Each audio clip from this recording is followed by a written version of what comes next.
Türkiye bu ders çıkartmalı bu İsrail-İran'a saldırılarına ve daha güclü müdafiə sistemi qurmalıdır. Hava məkanından tutmuş kəşfiyyatına qədər. Yəni ki, sabah. Onsuz da mən gözləyirəm gələcəkdə əsas savaş Türkiyə ilə İsrail arasında olacaq. Çünki əsas savaş quruda baş verir və quruda da baş verir. Artıq İranla İsrailin quru sərhədi yoxdur. Olması üçün də çətin məsələdir. Amma artıq Türkiyə ilə İsrail quru sərhədlərinə yaxınlaşıb.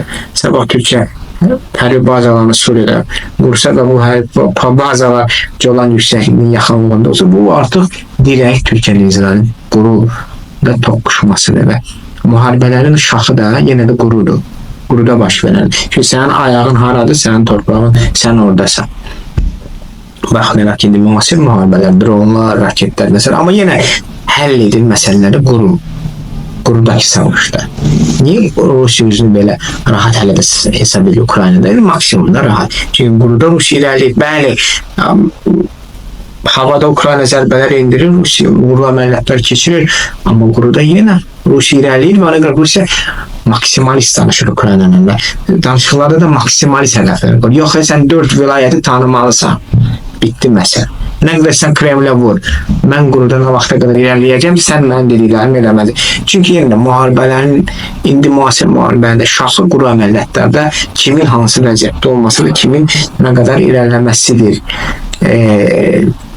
Ona görə də sabah Türkiyə-İsrail müharibəsi olacağı təqdirdə və mən fikrimcə bu toqquşma baş verəcək. Onda artıq Türkiyə bütün havadan tutmuş kəşfiyyata qədər təhlükəsizlik sistemini maksimum gücləndirməlidir. Çünki bu müharibə göstərir ki, İran necə hava məkanında və kəşfiyyat məsələsində zəif duruma düşür.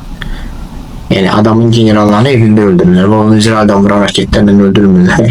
Məhəllələrindən o dronlarla yenə düz evinin qabağından o dronu tuşlayıb mənzillə vurub öldürürlər. Deməli kəşfiyyat haradadır? Kəşfiyyat yatıb kəşfiyyat yox qulağında. Kəşfiyyatlara bax ki, Masadın ajanları Tehranda sənin generallarını bir-bir dənləyir. Hara baxar kəşfiyyat? Bu onu göstərir və Türkiyə də buna ciddi hazırlanmalı və